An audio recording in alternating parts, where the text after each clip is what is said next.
여러분 안녕하십니까? NBS 뉴스 24입니다. 매년 이맘때면 새해 계획 세우시는 분들 많으시죠? 재테크에 대한 관심도 늘어나기 마련인데 억대 연봉을 버는 농부들의 성공 비결은 무엇일까요? NBS 한국농업방송과 농민신문이 황금돼지해를 맞아 부자 농민 100명의 생각과 그들의 공통점을 알아봤습니다. 김인경 기자가 전해드립니다.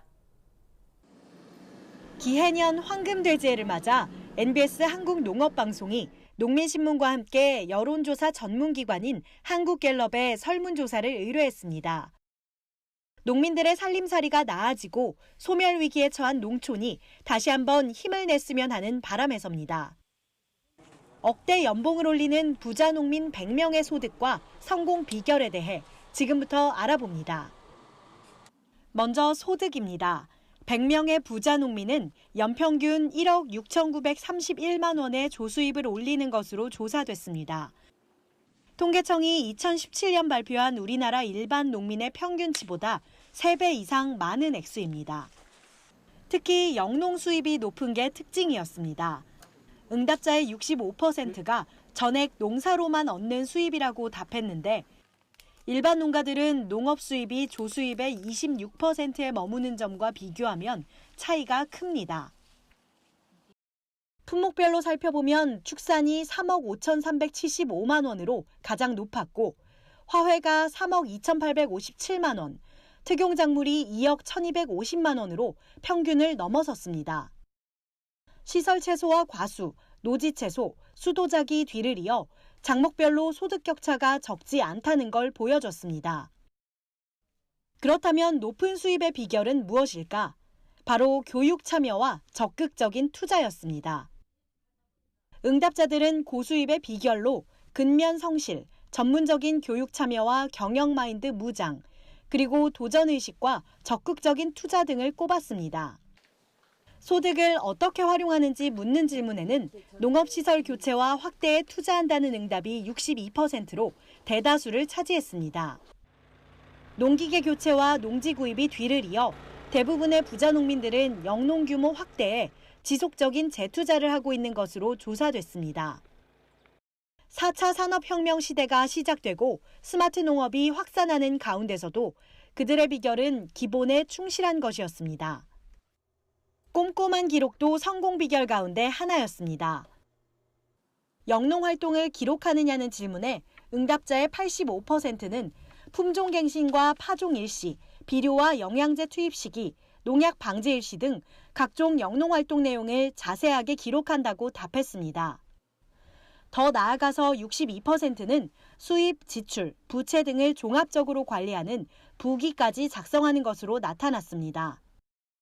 농업인들도 품목별로 또는 지역별로 자기들 농산물을 팔기 위한 이 산업을 키우는데 스스로 나서야 될 것이고요. 그런 일에 정부가 정책적으로 많은 뒷받침을 해야 될 것입니다.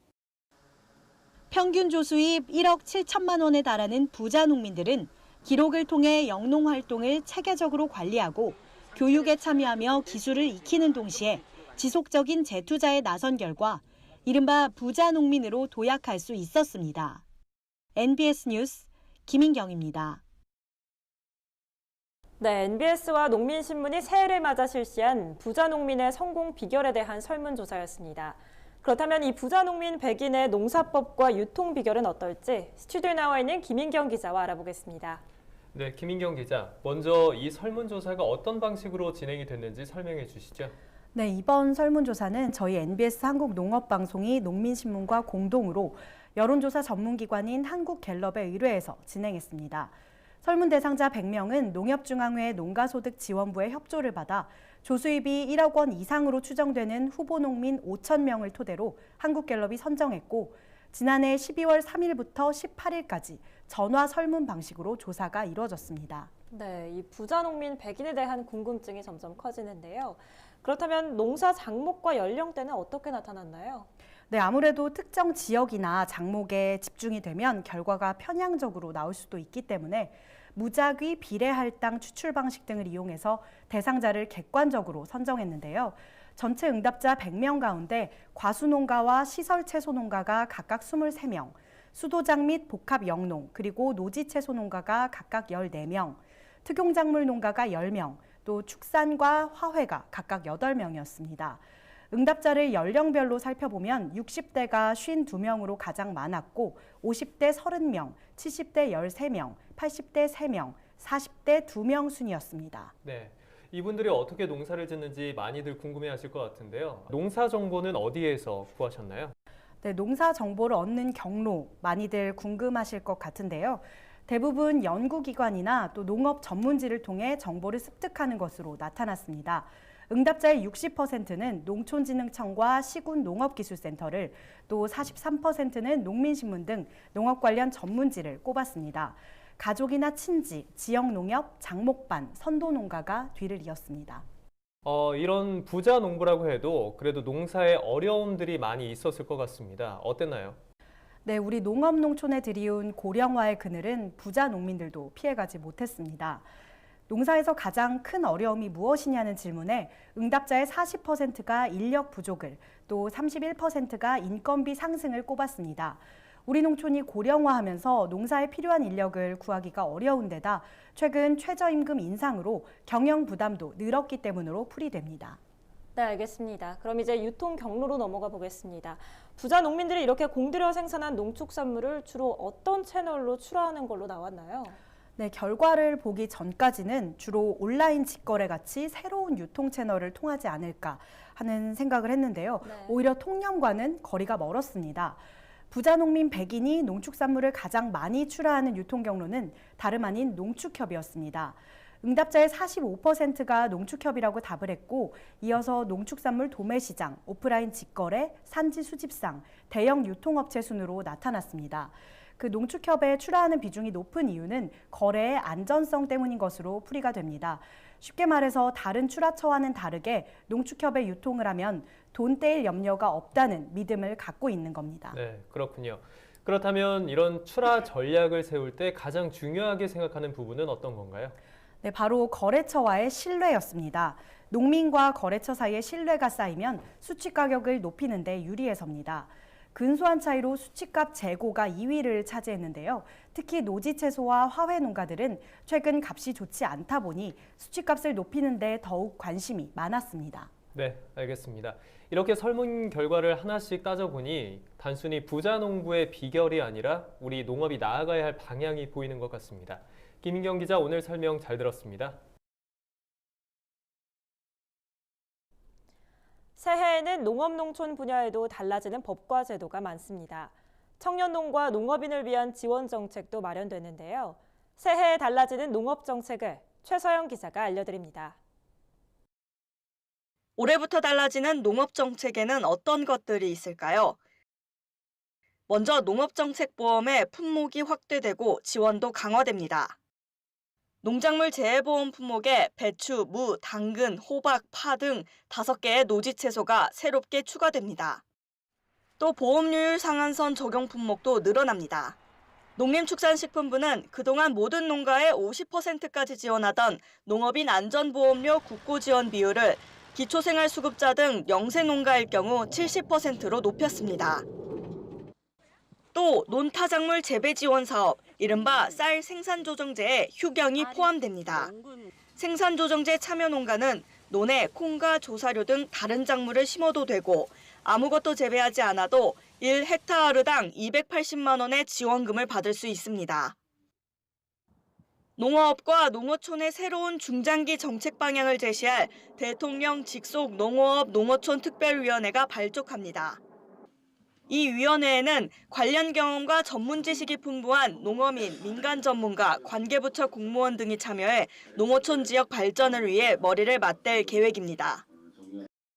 아울러 1월 1일부터는 시설 재배 농민의 난방비를 절감하기 위해 농업용 난방기 면세 유종에 부생연료유 2호 증유가 추가됩니다. 부생연료유 2호 증유는 일반 증유보다 열 효율이 높아 난방 능력이 뛰어나고 미세먼지 발생도 적다는 게 농식품부의 설명입니다. 농식품부는 청년들의 귀농귀촌 촉진을 위해 공동보육시설과 여가 문화 커뮤니티 시설이 함께 있는 공공임대주택 단지를 조성합니다. 귀농 귀촌하는 신혼부부나 자녀를 둔 가구에 저렴한 비용으로 5년 이상 장기 임대가 가능하며 모두 120호의 임대주택이 조성됩니다. 또 그동안 사용하지 않고 있던 농협 양곡 창고나 농기계 보관 창고 등을 리모델링해 청년이나 귀촌 희망자에게 창업 공간으로 제공할 예정입니다. 축산 분야에도 새로운 정책들이 대거 나옵니다. 닭과 오리 같은 가금 농장에서 조류 인플루엔자가 발생할 경우 AI가 발생한 농장 반경 3km 이내 가금 농가를 살처분 대상에 포함했습니다. 대규모 피해를 사전에 예방하기 위해서입니다.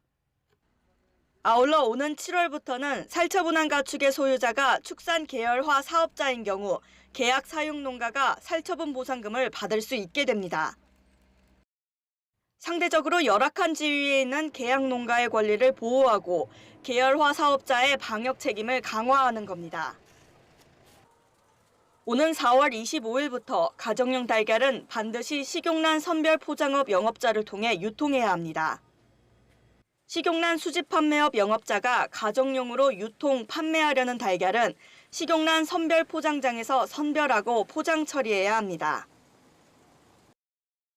이 밖에도 농식품부는 더 많은 농어업인이 혜택을 받도록 국민연금 보험료 지원 기준이 되는 기준소득 금액을 91만 원에서 97만 원으로 인상했습니다. 2019년 새해를 맞아 달라지는 농업 정책이 농업, 농촌에 활기를 불어넣을 수 있을지 주목됩니다. MBS 뉴스 최서영입니다. 지난해 10,000번째 가입을 돌파한 농지연금은 고령농업인의 노후 생활을 책임지는 수단으로 인기를 모으고 있는데요.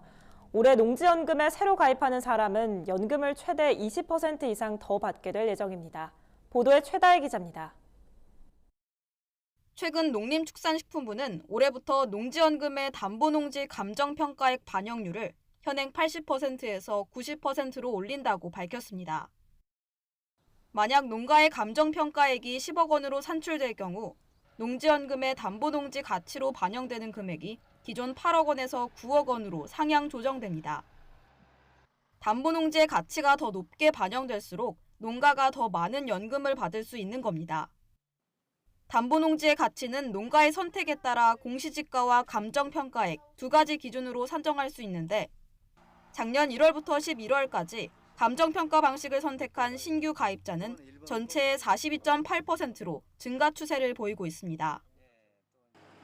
이와 더불어 농지연금의 기대 수명과 기대 이율도 갱신되면서 연금액도 올라가게 됐습니다.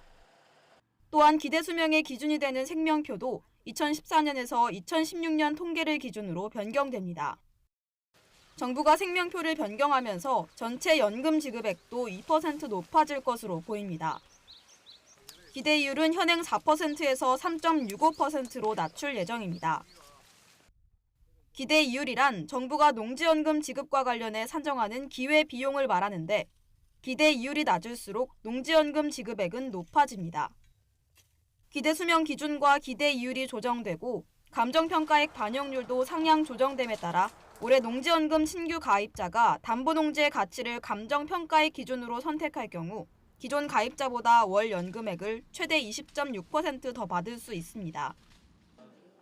공시지가를 기준으로 선택한 신규 가입자의 연금액도 최대 7.3% 늘어날 전망입니다. 농식품부 관계자는 농지연금이 농지가 주요 자산인 고령농의 노후 생활 안정을 위해 도입한 제도인 만큼 연금 서비스를 지속적으로 확대해 나가겠다고 밝혔습니다. MBS 뉴스 최다희입니다. 정부가 새해부터 비료 원료와 농약 원재의 할당 관세율을 일부 조정해 낮추겠다고 밝혔습니다. 그러나 농자재 업계는 할당 관세율의 감소폭이 기대에 못 미친다는 반응을 보이고 있습니다. 정부가 1월 1일부터 2019년 탄력관세 운용계획에 따른 할당관세 규정 개정안 시행에 들어갔습니다. 올해부터 외국에서 들여오는 비료 원료 요소와 농약 원재의 할당관세율을 2%에서 1%로 각각 1%포인트씩 낮춘 겁니다. 하지만 농업계에는 이번 정부의 결정에 대해 아쉽다는 의견이 지배적입니다.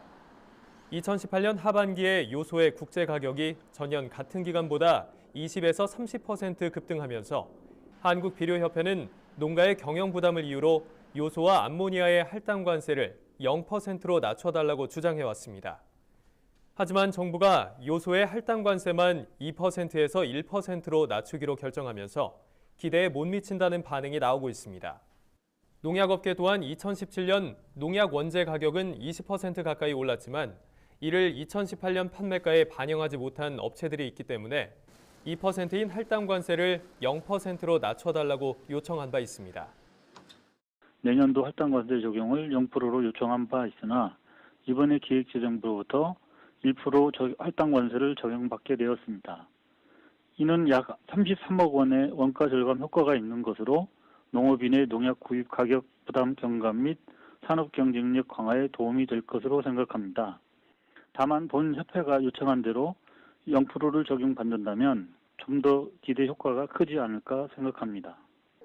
이에 정부는 비료와 농약의 세율 형평성과 비료 원료와 농약 원재의 수급 안정화 등을 고려한 조치라면서 앞으로 농가를 위해 할당 관세를 탄력적으로 조정해 나갈 것이라는 입장을 밝혔습니다. 농업계의 화제가 된 인물을 소개하는 이슈엔 사람입니다. 예부터 복의 상징이었던 돼지는 사람들이 좋아하는 동물이자 농가에 없어서는 안 되는 동물이죠. 이렇게 우리에게 친숙한 돼지의 모든 것을 볼 수 있는 테마파크를 만든 남자가 있습니다. 최고의 돼지 아빠를 꿈꾸는 장성훈 대표를 김아영 기자가 직접 만나봤습니다. 이곳 강원 원주시 치악산 자락에는 특별한 테마파크가 있습니다.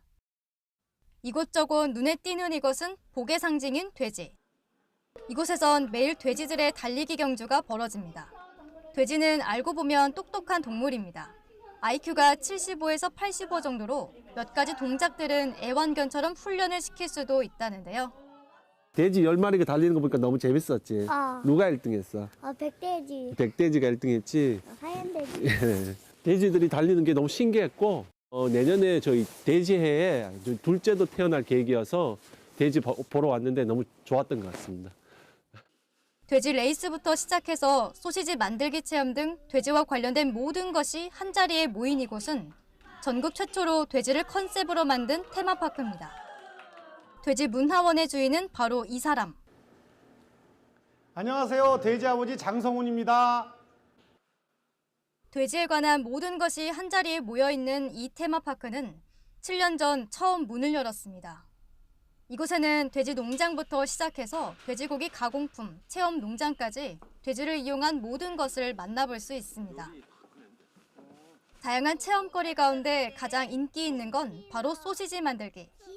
뿐만 아니라 직접 키운 돼지로 만든 돈가스, 육포, 소시지 등 가공품도 인기입니다. 이 농장의 가공식품이 인기를 끄는 건 돼지 자체의 품질이 좋기 때문입니다.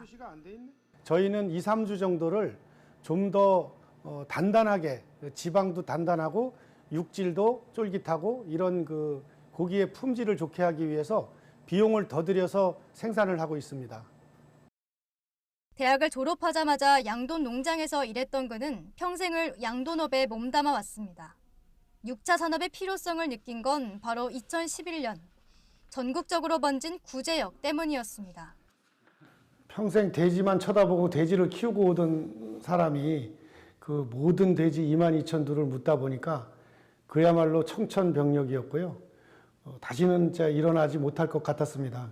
돼지만 잃게 된 게 아니고 이제 우리 같이 생활하던 직원들도 다 흩어지고 축사는 텅텅 비게 되고 말로는 표현하기 어려울 만큼 괴로운 나날들이었습니다. 돼지를 키우기만 해서는 안 된다는 걸 깨달은 장성훈 대표는 가공식품 생산과 체험 농장에 눈을 돌리기 시작했습니다. 현재 그의 농장에서 벌어들이는 수익은 연 250억 원. 구제역의 위기를 발판 삼아 6차 산업의 선두주자가 되었습니다. 지금까지 돼지만 바라보고 살아왔고 아들하고 딸 다 그 축산을 전공하고 있고요. 후세에 물려주는 그런 양돈업을 해야 될 것이고 그런 융복합 사업을 계속 해나갈 겁니다. 아침부터 저녁까지 365일 돼지와 함께 바쁜 하루를 보내고 있지만 사라져가는 농촌에 돼지를 보러 하나둘 사람들이 모여드는 것만으로도 행복하다는 돼지 아빠 장성훈 대표.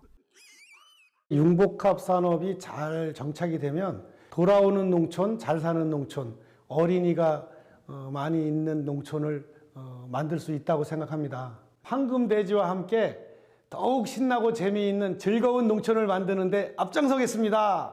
MBS 뉴스 김아영입니다. 다음은 지역 뉴스입니다. 전북 부안군이 영농인을 대상으로 2019년 영농안정기금을 지원합니다. 이번 안정기금은 부안군에 주소를 두고 1년 이상 농업에 종사한 농업인과 생산자 단체를 대상으로 모두 60억 원을 지원할 예정입니다. 지원받은 기금은 영농자재와 농기계 구매, 시설 자금 등으로 사용할 수 있으며 농지 구매와 유통 가공시설 자금으로도 활용할 수 있습니다. 안정기금 지원을 원하는 농가는 오는 1월 16일까지 읍면사무소를 통해 신청서를 제출하면 됩니다. 전북 진안군이 올해 588헥타르의 산림에 35억 2,200만 원을 들여 조림 사업을 벌입니다. 먼저 봄철에는 산림 433헥타르에 백합과 상수리 등 경제수 76만 9천 그루와 소나무 22만 2천 그루를 식재할 계획입니다. 특히 216헥타르의 산림에는 산촌 소득 향상을 위해 백합과 헛개 등 밀원수를 심고 미세먼지 저감을 위한 조림 사업도 시행할 예정입니다. 충남도는 내년부터 주요 농산물 가격 안정제를 시범적으로 추진합니다. 농산물 가격 안정제는 농산물 시장 가격이 기준 가격 이하로 떨어질 경우 차액의 80%를 보전해주는 제도입니다. 충남도는 내년 조례 제정 과정을 거쳐 연간 100억 원을 투입해 시군별 2개 품목을 대상으로 시범 추진할 계획입니다. 또한 과도한 재정 부담을 줄이기 위해 연간 사용 한도액을 설정하고 지원 대상 역시 농협 관련 법인체에 출하한 농산물까지 확대할 방침입니다. 전북도가 내년부터 농산물 최저가격 보장제를 적용하는 품목을 8개로 확대하고 지원금을 늘릴 계획입니다. 품목은 양파와 마늘, 생강과 말린 고추, 가을무와 가을 배추, 노지감자와 대파 등입니다. 지금까지는 시군별로 2개 품목만을 선정하도록 했지만 최대 8개 품목에 대해 모두 혜택이 주어질 예정입니다. 지원금도 기준 가격을 상향 조정해 5에서 20%로 늘리기로 했습니다. 저희가 준비한 소식은 여기까지입니다. NBS 뉴스 24 마칩니다. 함께해 주신 여러분 고맙습니다.